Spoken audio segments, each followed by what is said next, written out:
The sky above Vela Prime burned orange and red as massive ships descended through the clouds. Explosions lit up the crystal cities below, sending shards of light in all directions. The beautiful towers that had stood for thousands of years were crumbling under the assault. High luminary Thesara stood in the emergency command center, her crystalline body flickering with patterns of distress. The light patterns on her surface showed fear and desperation as reports came in from across the planet. The Krex Empire had arrived and they showed no mercy. "Luminary, the northern cities have fallen," reported one of her advisors, his light patterns dim with sorrow. "The Krex are taking prisoners. They're loading our people onto transport ships." Thesara closed her eyes, trying to process the horror. The Vellani had never known war. Their entire civilization was built on peace, art, and the sharing of knowledge. They had no weapons, no armies, no way to fight back against the brutal Krex forces. "What word from the Galactic Peacekeeping Alliance?" she asked, though she already knew the answer. "Nothing, Luminary. Our messages were received, but they say they need time to discuss and vote on intervention. The process could take weeks they did not have. The Krex were efficient killers. By the time the Alliance finished their discussions, there would be no Vellani left to save." Thesara moved to the communication array, her mind racing. There had to be someone out there who would help. Someone who wouldn't waste time with politics and procedures while innocent people died. "Luminary, what are you doing?"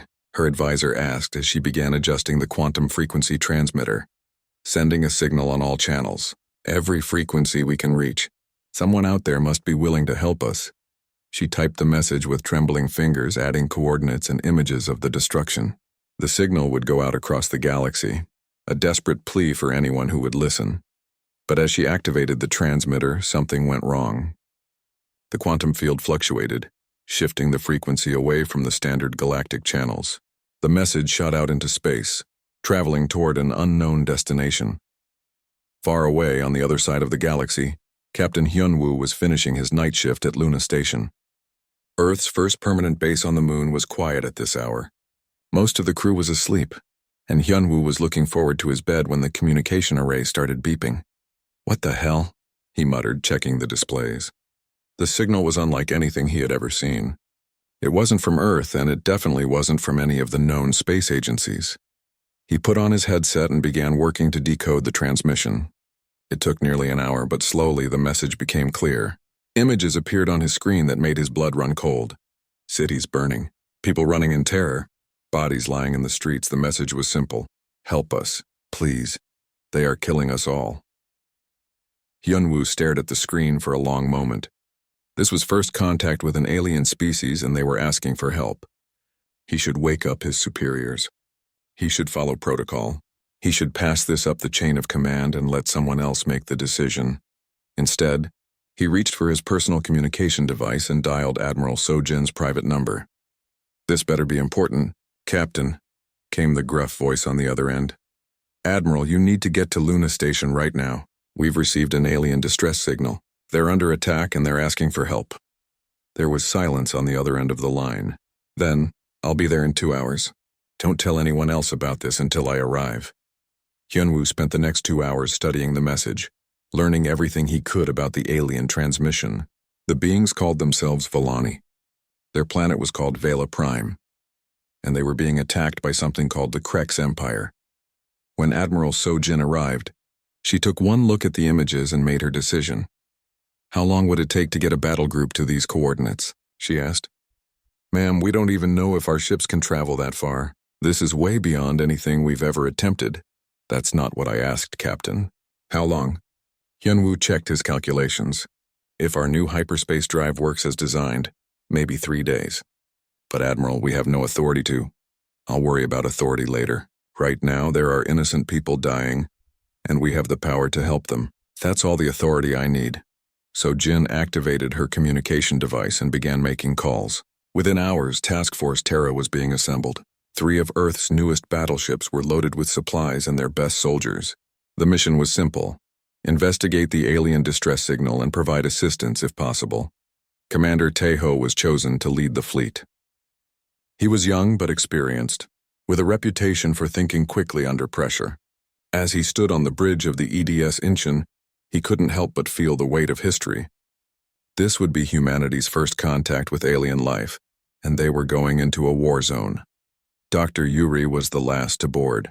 She was Earth's best expert on language and communication, and her job would be to figure out how to talk to these aliens.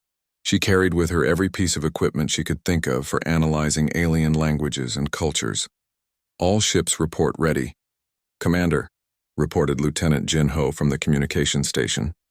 Tae-ho looked out at the stars, knowing that somewhere out there, people were dying. People who had reached out to the universe for help and somehow found Earth. He didn't know if they could help, but they had to try. All ships, this is Commander Tae-ho. We're about to make history. We're going to show the universe what humanity stands for. We protect those who cannot protect themselves. Prepare for hyperspace jump. The 3 ships disappeared into hyperspace, leaving behind the safety of Earth's solar system. They had no idea what they would find when they arrived at Vela Prime. They didn't know if they would be welcomed or attacked. They didn't even know if they could communicate with the aliens they were going to help. But they knew one thing for certain. They couldn't stand by and watch innocent people die. Not when they had the power to do something about it. As the ships traveled through hyperspace, Thessara stood among the ruins of her city, watching Krek's soldiers march her people toward transport ships. She had given up hope of rescue. The Alliance would never come in time, and her desperate signal had probably reached no one. She had no way of knowing that help was already on the way. Help from a species the galaxy had never heard of. Help from the death world called Earth. 3 days after leaving Earth's solar system, the human fleet dropped out of hyperspace at the edge of the Vela Prime system. What they found was worse than anyone had imagined. Commander Tae-ho stood on the bridge of the EDS Incheon, staring at the tactical display in shock. Dozens of alien ships surrounded the planet, their dark hulls bristling with weapons. Smaller ships moved back and forth between the surface and the larger vessels, clearly transporting cargo, or prisoners. "My God," whispered Lieutenant Jin-Ho from his station. "Look at the planet's surface." The beautiful crystal cities they had seen in the distress signal were now dark and broken. Fires burned across entire continents. From orbit, they could see the scars of orbital bombardment covering the planet like wounds. "Commander, we're receiving multiple signals," Jin-Ho reported. "Some are from the planet's surface. Others are from those warships." "Put the surface signals through first," Tae-ho ordered. Dr. Yuri had been working non-stop during the journey to understand the alien language. Now she listened carefully as the desperate voices came through the speakers. Even without full translation, the meaning was clear. These were cries for help. "They're asking if we're here to rescue them," Yuri said, her voice tight with emotion. "They're asking if the Alliance finally sent help." Before Tae-ho could respond, a new voice cut through the communications. This one was different, harsher, more aggressive. "Unknown vessels, this is General Vextar of the Krex Empire. You are interfering in a legal military operation. Identify yourselves immediately and withdraw from this system." Tae-ho looked at his crew. They were all thinking the same thing. Legal military operation? They were watching the genocide of an entire species. "Jin-Ho, open a channel to the Krex commander," Tae-ho ordered. "Channel open, sir." "General Vextar, this is Commander Tae-ho of the Earth Defense Force. We received a distress signal from this system. We're here to provide humanitarian assistance." There was a pause. Then Vexitar's voice came back, filled with confusion and irritation. "Earth Defense Force? I have no record of this organization in our databases. What species are you? What government do you represent?" Tae-ho smiled grimly. "We represent the species called humans, and our government is called Earth." Another pause. "Longer this time, impossible. Earth is a death world. No intelligent life could evolve there. You're obviously some kind of alliance trick. I order you to withdraw immediately or face the consequences." Dr. Yuri was working frantically at her station, analyzing the Krex communications and comparing them to the Vellani language. She looked up at Tae-ho with wide eyes. "Commander, I'm picking up something interesting. The Krex databases have information about Earth, but they list it as uninhabited. According to their records, Earth is classified as a Class 12 death world. Unsuitable for any known form of life." "Unsuitable?" Tae-ho asked. "Extreme gravity, toxic atmosphere, dangerous weather patterns, and something they call aggressive evolution. They think nothing could survive there, let alone develop intelligence." Lieutenant Commander Minsu, the tactical officer, looked up from his station. "Commander, the Krex ships are powering weapons." "I'm reading energy buildups on their forward guns." Tae-ho considered his options. He had 3 ships against dozens of enemy vessels. By any rational calculation, they should withdraw, but the desperate voices from the planet's surface kept echoing in his mind. Dr. Yuri, can you establish communication with the planet? Already working on it, Commander. Give me a few more minutes. While Yuri worked, Taiho studied the tactical situation. The Krex ships were larger than his vessels, but they seemed to be designed more for bombardment than ship-to-ship combat. Their movements were slow and predictable. Got it, Yuri announced. I'm connected to someone on the surface. She says her name is Thesara, and she's their leader. Put her through. The voice that came through the speakers was unlike anything they had ever heard. It sounded like music mixed with wind chimes, beautiful but filled with sadness. Are you real? The voice asked in broken but understandable English. Are you here to help us? Taiho felt his heart break at the hope in her voice. Yes, we're real. And yes, we're here to help. My name is Commander Taiho. We received your distress signal. Thank you, Thesara whispered. Thank you for coming. But you must be careful. The Krex have many ships, many weapons. They will kill you if you try to help us. Let us worry about the Krex, Taiho said. Are you safe right now? For now. We are hiding in the underground chambers beneath the capital city, but they will find us soon. They always do. Taiho turned to his crew. Options? Lieutenant Commander Minsu spoke first. We could try to evacuate some of the civilians. Our ships have enough space for maybe a few thousand people. That would leave millions behind, said Lieutenant Jinho. We could try to negotiate. With the Krex, suggested Dr. Yuri. Maybe there's something they want besides conquest. Taiho shook his head. Look at those cities, Doctor. This isn't about negotiation. This is about extermination. He walked to the front of the bridge and stared out at the Krex fleet. His crew was right about the numbers. They were vastly outnumbered. But humans had been outnumbered before. It had never stopped them from doing what was right. Jinho, get me Admiral Sojin on a secure channel. Aye, sir. Channel established. Admiral Sojin's face appeared on the main screen. Behind her, Taiho could see the EDS Seoul and EDS Busan, the other two ships in their small fleet. Report, Commander, she said simply. Admiral, we have a situation. The aliens who sent the distress signal are called the Villani. They're being systematically exterminated by something called the Krex Empire. We're looking at dozens of enemy ships and millions of civilian casualties. Sojin nodded. What do you recommend? I recommend we make the Krex regret ever coming to this system, ma'am. The Admiral smiled. It was not a pleasant expression. I was hoping you'd say that. All ships prepare for combat operations. We're about to show these Krex what happens when you pick on people who can't fight back. As the three human ships moved into attack formation, General Vexitar watched from his flagship with growing confusion. The unknown vessels were small compared to his battleships. They had no escort fighters, no support ships, no fleet carriers. It was either the most desperate attack he had ever seen or the most foolish. General, they're still not responding to our demands to withdraw, reported his communications officer. Then they've chosen death, Vexitar said. All ships target the lead vessel. Prepare to fire. But as the Krex weapons charged, something unexpected happened. The three human ships suddenly accelerated, moving faster than any Krex vessel could match. They spread out in a formation that Vexitar didn't recognize, approaching from 3 different angles. What are they doing? He demanded. His tactical officer studied the displays with growing alarm. Sir, their acceleration is impossible. No ship that size should be able to move that fast. And their approach pattern, it's like they're not afraid of our weapons at all. On the bridge of the Incheon, Commander Taiho watched the Krex ships struggle to track their movements. Human ships were built for speed and maneuverability. Earth's military had learned long ago that survival often depended on being faster than your enemy. All ships, this is Taiho. Remember, we're not just fighting for ourselves. We're fighting for people who can't fight back. Let's show the universe what humans do to bullies. The first shots of Earth's first interstellar war were about to be fired, and the Krex Empire was about to learn why Earth was considered a death world. The rescue of Vela Prime should have been the end of the story. The Krex fleet was retreating. The Villani were safe, and first contact between humans and galactic civilization had been established. But Commander Taiho had made a promise, and humans were known for keeping their promises. Dr. Yuri, I need you to access the Villani databases, he ordered, as the last Krex transport ship left orbit. Find me the locations of every world currently under Krex attack. Yuri looked up from her station with surprise. Commander, shouldn't we report back to Earth first?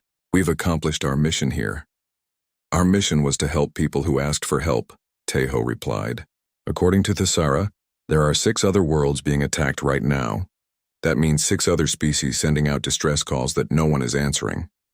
Admiral Sojin's voice came through the communicator from the Sol. Tejo, we have 3 ships. The Krex Empire has hundreds. Then we'd better get started. What happened next would be remembered as the beginning of the Deathworld Doctrine. Instead of returning to Earth in triumph, the small human fleet began jumping from system to system, following the trail of Krex invasions across the galaxy. Their first stop was the Senna system, where they found a species of flying aliens being hunted by Krex forces across their cloud cities. The humans arrived just as the last city was about to fall. Major Donghyun led the assault on the Krex command ship personally. His team of commandos infiltrated the massive vessel, using tactics that seemed impossible to the aliens. They moved through ventilation systems, used electromagnetic pulse weapons to disable security systems, and employed psychological warfare that left the Krex crew terrified and confused. "This is impossible," the Krex commander whispered as human soldiers appeared on his bridge. "How did you get past our defenses?" Donghyun removed his helmet, revealing a face that looked disturbingly ordinary for such a dangerous warrior. "We're humans. We don't believe in impossible." The Senna were saved in less than 6 hours. As the Krex fleet retreated, the grateful flying aliens asked the same question that was being whispered across the galaxy. Who were these humans, and where had they come from? Word of the human intervention spread faster than the small fleet could travel. By the time they reached the Coral colonies, they found something unexpected. The Krex forces were already retreating. "This is General Thexmore of the Krex 4th Fleet," came the transmission as the human ships entered the system. "We are withdrawing from this system in accordance with the new directives from High Command." Tejo was suspicious. "New directives?" "The Krex Empire no longer considers small-scale conquest to be profitable," the alien general replied stiffly. "We are redirecting our forces to more suitable targets." What the general didn't say was that 3 Krex fleets had already encountered the humans, and all 3 had been defeated or forced to retreat. Panic was spreading through the Krex command structure. These Deathworld aliens were systematically dismantling the Empire's expansion plans. Meanwhile, on Earth, Admiral Sojin's actions were causing a political earthquake. The unauthorized deployment of Earth's fleet had triggered emergency sessions in every major government. Some politicians demanded the immediate recall of the ships, while others argued that humanity had a moral obligation to help. "Admiral, you've started an interstellar war without authorization," General Park Hyun said during one heated video conference. "The consequences could be catastrophic." So Jin stood her ground. "General, we received a distress signal from innocent people being murdered. What would you have had us do? Send a diplomatic note?" The debate was still raging when news began filtering back from the human fleet. Reports of successful rescues, grateful alien species, and the retreat of a galactic empire that had never been defeated before. Dr. Yuri had become Earth's unofficial ambassador to the galaxy. Her translations of alien gratitude messages were broadcast across Earth's communication networks. The images of crystalline Vallani children playing safely in their restored cities moved people to tears. But it was the strategic implications that truly shocked Earth's leadership. Humanity was no longer alone in the universe, and they had apparently stumbled into the role of galactic peacekeepers. "Commander, we're receiving a transmission from something called the Galactic Peacekeeping Alliance," Lieutenant Jinho reported as the human fleet entered the Zarian system. "Put them through." The being that appeared on the screen was unlike any of the previous aliens they had encountered. It looked vaguely humanoid, but with blue skin and large eyes that seemed to hold ancient wisdom. "I am Ambassador Zeth Kara of the Galactic Peacekeeping Alliance," the alien said formally. "We wish to speak with the representatives of the human species." Tejo stepped forward. "I'm Commander Tejo of the Earth Defense Force. Commander, the Alliance has been monitoring your interventions across Krex space. We must inform you that you are violating several galactic treaties regarding military action in neutral territories." The commander's expression hardened. "Ambassador, with respect, where was the Alliance when the Vallani were being slaughtered? Where were you when the Senna cities were burning?" Zeth Kara shifted uncomfortably. "The Alliance must follow proper procedures. You cannot simply help people who are dying, Tejo interrupted. We understand. That's why we're here. What followed was the most important diplomatic conversation in human history. Dr. Yuri worked frantically to translate concepts that had no equivalent in human language. The Alliance operated on principles of consensus, deliberation, and careful consideration of all viewpoints. Humans operated on principles of immediate action when faced with obvious moral choices. The Krex Empire is a member of the galactic community, Zethkara explained. We cannot simply attack them without following proper legal procedures. Even when they're committing genocide? Yuri asked. Genocide is a strong word. The Krex call it forced integration. There are legal distinctions that must be observed. The conversation continued for hours, and it became clear that the Alliance was more concerned with maintaining stability than protecting innocence. They had committees to study problems, bureaucracies to process complaints, and legal frameworks to justify inaction, but they had no soldiers willing to fight for what was right. Ambassador, Tejo said finally, I think we understand each other. The Alliance handles politics and law. Humans will handle the bullies. That statement would become the foundation of the Death World doctrine. Earth would not seek to control galactic politics or claim territory, but any species that preyed on the innocent would find themselves facing human intervention. The doctrine was tested again when the fleet reached the Mordak system. Here they found a different kind of crisis. The Krex weren't invading.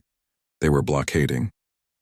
A peaceful trading species was being slowly starved into submission. Captain Sunho came up with a solution that was purely human in its audacity. Instead of fighting the blockade, the humans simply ignored it.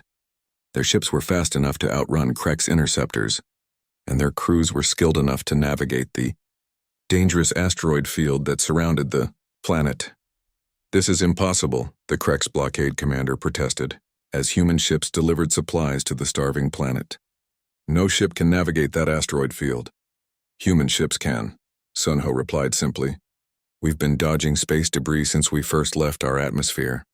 By the time Admiral Sojin arrived with reinforcements from Earth, the small human fleet had rescued 7 different species and forced the Krex Empire into a defensive posture for the first time in their history. The reinforcements brought news from home. Earth's governments had finally reached a consensus. Humanity would officially adopt the role of galactic protectors. The Terran Protection Covenant was born, offering military protection to any species willing to sign mutual defense agreements. Admiral, Tejo reported, the galaxy is bigger than we thought. There are dozens of aggressive empires out there, not just the Krex, and there are hundreds of peaceful species who can't defend themselves. Sojin nodded grimly. Then we'd better start building more ships. As word of human interventions spread across the galaxy, the balance of power began to shift. Aggressive species found their expansion plans disrupted by the threat of human intervention. Peaceful civilizations began reaching out to Earth, seeking protection and alliance. The Krex Empire, meanwhile, was facing internal crisis. General Vextar stood before the Imperial Council, trying to explain how a handful of ships from an unknown death world had systematically dismantled their expansion operations. The humans fight without honor, he reported. They use tactics that violate every principle of civilized warfare. They attack from shadows, capture instead of kill, and show mercy to enemies. It's impossible to predict their actions. The Council was not impressed. Then learn to predict them, General. Or find someone who can. But no one in the Krex Empire understood humans well enough to fight them effectively. They were dealing with a species that had evolved in constant conflict, that viewed war as a puzzle to be solved rather than a ritual to be performed. High Luminary Thesara stood in her restored crystal city, watching human engineers work alongside Villani scientists to rebuild what the Krex had destroyed. The sight filled her with a wonder she had never expected to feel. The first exchange of fire between humans and aliens lasted exactly 4 seconds. The Krex Empire expected it to be the last 4 seconds of human existence. General Vextar watched his fleet's opening salvo streak across space toward the 3 small human vessels. Brilliant beams of energy that had destroyed countless worlds and civilizations. The humans would be vaporized and this strange interruption would be over. But the human ships simply weren't there when the beams arrived. What happened? Vextar demanded, staring at his tactical display in confusion. Sir, they moved. His tactical officer reported, his voice filled with disbelief. All 3 ships changed course at the last possible second. Our targeting computers couldn't track them. Commander Tejo smiled as he watched the Krek's energy beams pass harmlessly through empty space. Human pilots had been dodging missiles and laser fire for decades. These alien weapons were powerful, but they were also slow and predictable. Jin Ho, open a channel to all Krek ships, he ordered. Channel open, Commander. General Vextar, this is your last warning. Withdraw your forces from this system immediately, and no harm will come to you. Continue your attack on the Villani people, and we will stop you. Vexitar's harsh laughter filled the bridge. You dare threaten the Krek's empire with 3 tiny ships? I have 47 vessels under my command. You cannot possibly. His words were cut off as the EDS Incheon fired its main railgun. The Kreks had never seen a railgun before. Their weapons were all energy-based, sophisticated beams that could be deflected by shields and armor. A railgun was something far more primitive and far more destructive. A simple metal slug accelerated to a significant fraction of light speed. The projectile punched through the Krek's destroyer's shields as if they weren't there. It tore through the hull, through the engine room, and out the other side. The massive ship simply came apart, torn in half by kinetic energy that no alien shield had been designed to stop. The Krek's fleet froze in shock. One impossible shot had destroyed a warship that had taken years to build. Impossible, Vextar whispered. What kind of weapon was that? On the planet's surface, High Luminary Thesara watched the destruction of the Krek ship with amazement. Her people had never seen violence like this, but they understood what it meant. Someone was fighting for them. Someone was willing to stand up to the Krek's empire. Thesara, Dr. Yuri's voice came through the communicator. We need to get your people to safety. Are there any secure locations where we can land shuttles? Yes, Thesara replied, her light patterns shifting to show hope for the first time in days. There are caves in the northern mountains. Many of our people are hiding there. Good. We're sending down rescue teams. Stay hidden and keep your people safe. We'll handle the Kreks, but handling the Kreks was proving more complicated than expected. After the shock of losing a destroyer, the alien fleet began to adapt. They stopped trying to hit the fast-moving human ships and instead focused their fire on the planet below. They're bombing the civilian areas, reported Lieutenant Commander Minsu.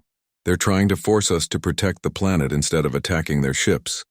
Tejo watched the tactical display with growing anger. The Kreks were using the Villani as human shields, knowing that the rescue ships wouldn't let innocent people die.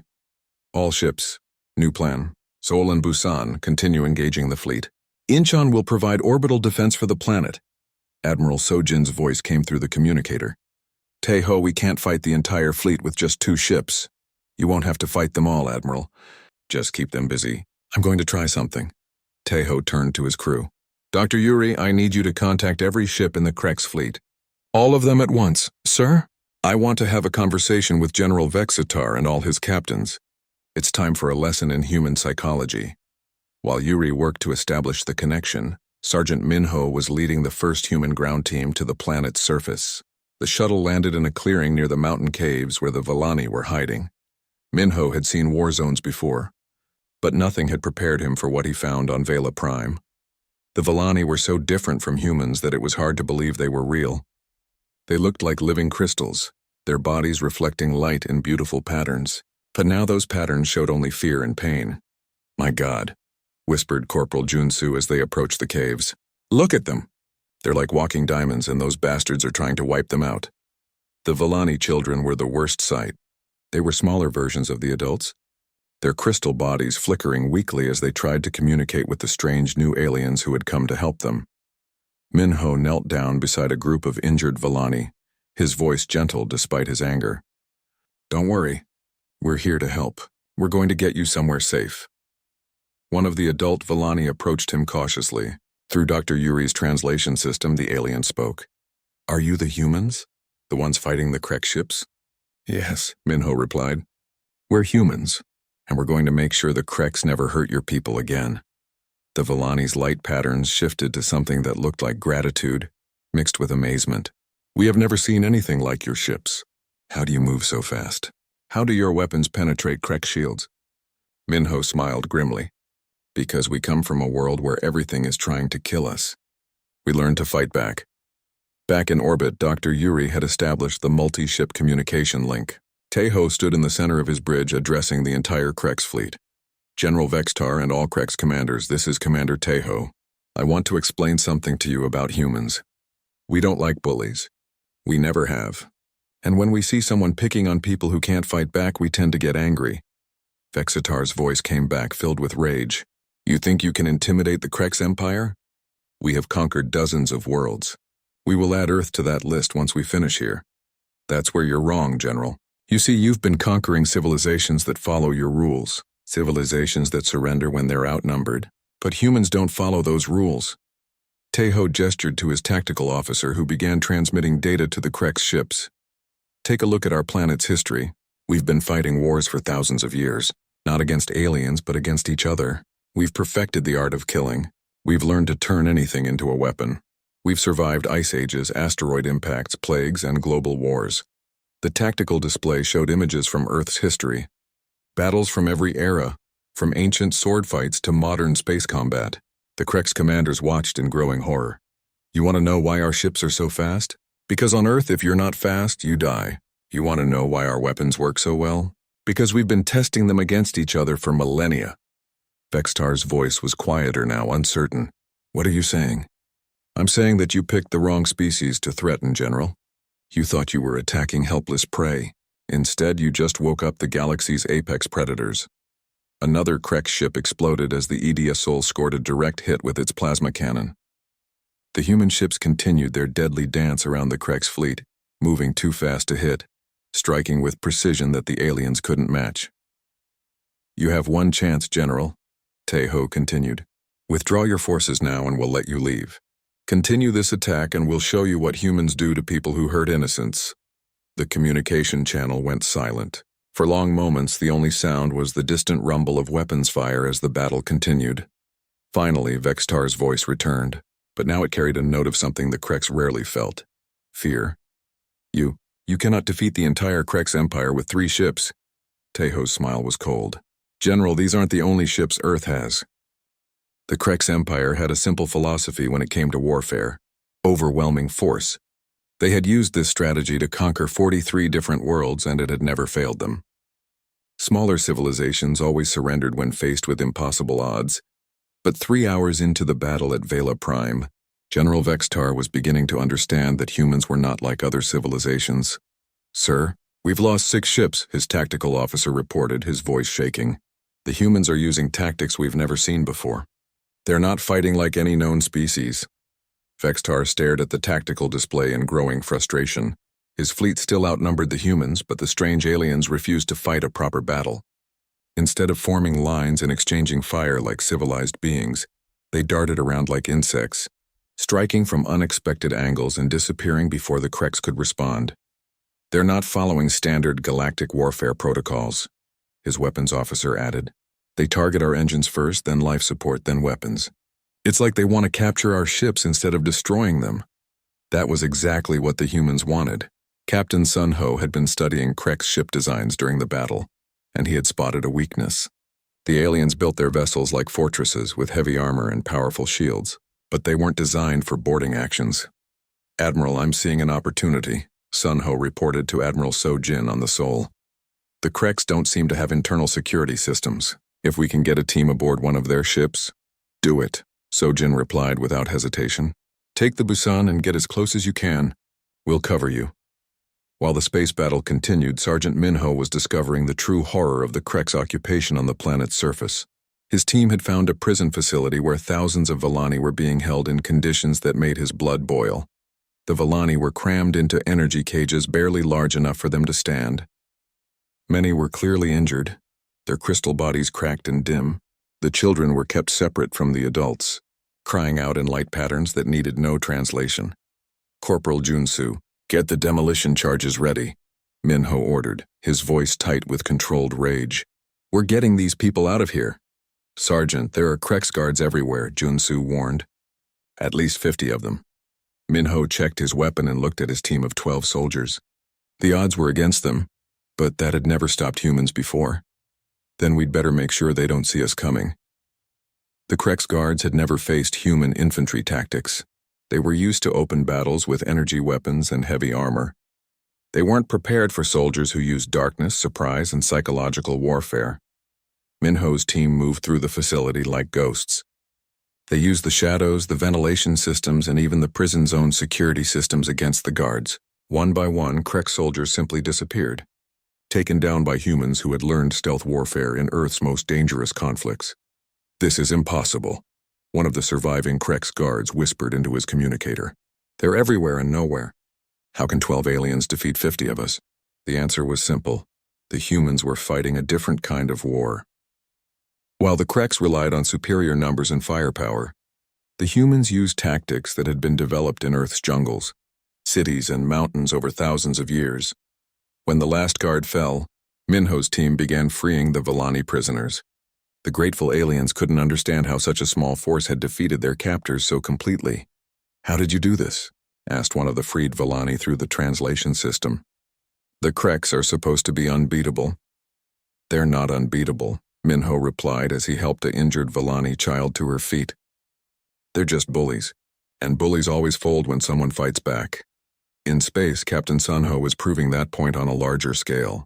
The Busan had managed to dock with a disabled Kreks cruiser, and now human marines were storming through the alien ship's corridors. The Kreks crew had never experienced boarding action before. Their ships were designed to fight at long range, and their soldiers were trained for occupation duty, not close-quarters combat. The humans moved through the ship like a force of nature, using grenades, assault rifles, and pure aggression to overwhelm the confused aliens. "This section is secure," reported Lieutenant Dong Hyun as his team reached the ship's bridge. "We've captured the captain and his senior officers." Sunho smiled as he entered the captured bridge. The Kreks officers looked at him with a mixture of fear and confusion. They had never been prisoners before. In their experience, conquered enemies were simply killed. "Captain," he said to the ranking Kreks officer, "I want you to send a message to your fleet. Tell them exactly what just happened here." Back on Vela Prime, Dr. Yuri was having her own revelation about galactic civilization. She had been talking to High Luminary Thessera about the history of the Kreks' conquests, and what she learned horrified her. "They've done this 43 times before?" she asked in disbelief. "Yes," Thessera replied, her light patterns showing sadness. "The Kreks find a peaceful world, demand surrender, and when the people refuse, they destroy everything. The Galactic Alliance knows about it, but they say they cannot interfere without proper authorization." "And how long does it take to get authorization?" "Months, sometimes years. By then, there is nothing left to save." Yuri felt sick. An entire galaxy full of civilizations, and none of them were willing to stand up to bullies. They had laws and procedures and committees, but no one was willing to actually fight for what was right. "Thessera, how many other species are currently under attack by the Kreks?" The Villani leader consulted her data systems. "According to our last intelligence reports, at least 6 other worlds are currently being invaded. The Senna system fell 3 weeks ago. The Coral colonies are under siege now." Yuri immediately contacted Commander Taeho. "Commander, we have a bigger problem than we thought. The Kreks are attacking multiple worlds right now. There are millions of innocent people dying while the Galactic Alliance debates what to do." Taeho's voice came back hard and cold. "Then we'd better finish this quickly and go help them." The tide of battle was turning decisively in humanity's favor. The Kreks fleet had lost 8 ships, and now one of their cruisers had been captured intact. The remaining ships were beginning to pull back, their confidence shattered by the humans' unconventional tactics. General Vextar stood on his bridge, trying to process what had happened. His empire had never faced an enemy like this. The humans fought with a brutality and efficiency that shocked him, but they also showed mercy to prisoners and protected civilians. It was a combination that made no sense to him. "Sir, we're receiving surrender requests from 3 of our ships," his communications officer reported. "They're asking permission to withdraw." Vextar wanted to order his fleet to fight to the death, but he was beginning to understand that the humans would simply destroy them all. These strange Deathworld aliens seemed to have no concept of impossible odds. "Open a channel to the human commander," he ordered. Commander Taeho's face appeared on the screen, and Vextar was surprised to see that the human looked almost ordinary. He had expected the leader of such fierce warriors to be some kind of monster. "General Vextar," Taeho said calmly, "are you ready to discuss terms?" What do you want? Vextar asked. Simple. Withdraw all your forces from Vela Prime immediately. Release any prisoners you've taken, and never come back. And if I refuse? Teho's expression didn't change, but something cold appeared in his eyes. Then you'll discover why Earth is classified as a death world, General. And I promise you, you won't like the lesson. As if to emphasize his point, another Krek ship exploded in the distance, its hull torn apart by human weapons. Vextar made his decision. For the first time in Krek's history, an Imperial fleet would retreat from a smaller force. All ships, withdraw to minimum safe distance, he ordered. Begin releasing prisoners and preparing for departure. But as the Krek's fleet began to pull back, Teho wasn't finished with them. He opened a channel to all the alien ships, his voice carrying across space with a message that would soon spread throughout the galaxy. This is Commander Teho of the Earth Defense Force. Let this be a warning to anyone who thinks they can prey on innocent civilizations. The humans are watching now, and we will come for anyone who hurts people who cannot defend themselves. The age of easy conquest was about to end.